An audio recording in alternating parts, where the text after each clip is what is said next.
The following is the way that I use Canvas throughout the school year as a digital resource for my classroom, both for chemistry and for biology, but all through my school.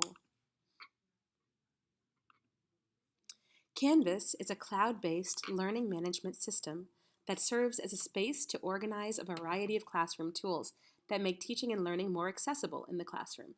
Since it's cloud-based, it's mobily accessible and therefore easy to get to from any number of mobile devices. This works for students whether they're on the bus on their way to a game with just a cell phone or sitting at home in front of their laptop. Either way, they're able to access their work through Canvas.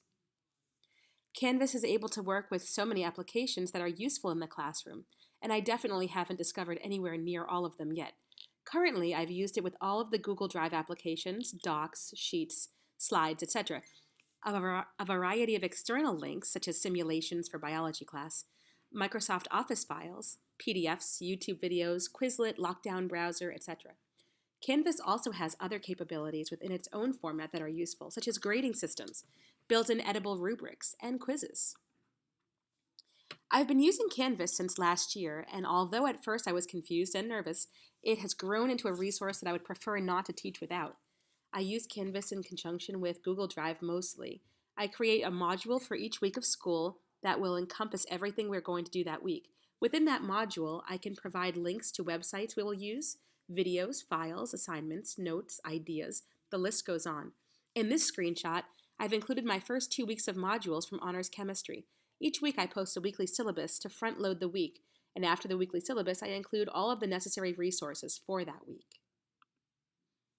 In the screenshot here, I have included a partial weekly syllabus as it appears in Canvas.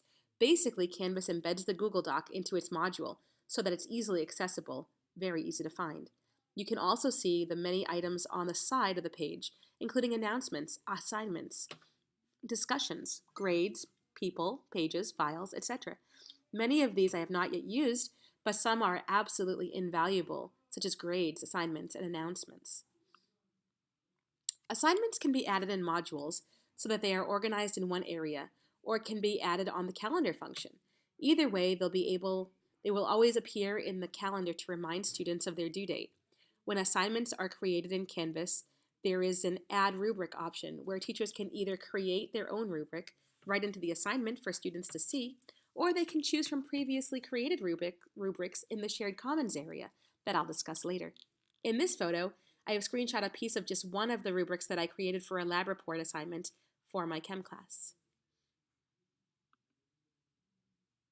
One of my favorite parts of the grading aspect of Canvas is that it gives teachers the ability to give students clear feedback regarding assignments. If a rubric is included in the assignment, students know exactly what to expect, and the grading is all done based on that rubric in the end. When grading, you just have to click on the correct ratings box and add further comments if necessary. This leaves very little room for questioning when students check their grades.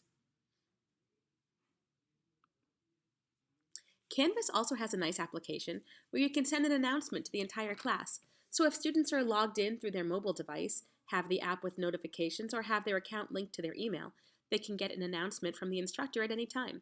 This is a great way to send messages, much like the Remind system, reminding students of important deadlines, adding a task item to their projects, or announcing that you've added a new assignment.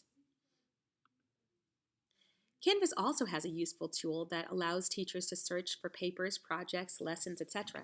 that are shared by other teachers through the Canvas network.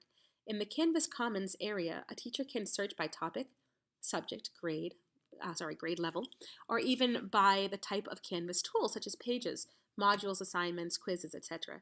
This is valuable for a facilitator because it helps in the aiming and framing processes of lesson planning. It also is helpful to design courses from year to year, in that a teacher can save her lesson to Commons as private or public and then access it in the years following. Canvas works really well for facilitation in a classroom, especially where the framework for next generation instruction comes into play. To begin a lesson, Canvas is really helpful for an instructor in that she can design a lesson directly through Canvas assignments and create the rubric there as well. Instructors can easily introduce tasks in an accessible way and front-load all of the required materials and rubrics for the project while organizing them through the modules section of Canvas. During the actual project or lesson, students can use Canvas to submit formative assessments that have been chunked out into smaller assignments. Teachers can post tutorials, instructional resources, learning logs, etc., all to check in to see how students are working toward understanding. In the end of the lesson, final projects can be submitted through Canvas, and summative grades are assigned and collected. Projects can also go through the Turnitin app, which will check for plagiarism. Finally, reflection and debriefing assignments can be assigned and reviewed through Canvas at the end of a lesson. Canvas can be accessed from anywhere that Wi-Fi or data access is available. Since most students these days have a smartphone or some sort of tablet, that is the way most students will access the system. However, if a cell phone is not available, students can also use a home or public use computer to gain access to their projects, announcements, and grades. Although Canvas is an amazing organizational tool to provide resources for facilitation in a classroom, sometimes technology just isn't readily available, or Wi-Fi goes down. Luckily, there are always alternatives in this case. First, the resources that are included in Canvas can also be handed out in paper form. Textbooks, paper notebooks can be used to take notes given on the board. Groups can still work together in small collaborative learning communities and work on projects and problem-solving skills in this way. Since observing is the main task of the gaming aspect of facilitation for a teacher, this is an important non-tech aspect that exists whether or not technology is made available. For the resources that are gathered and shared through Canvas, library resources, handouts, and textbooks can be used. Finally, anything turned in through Canvas can of course be turned in on paper or as a physical project like a poster or a presentation.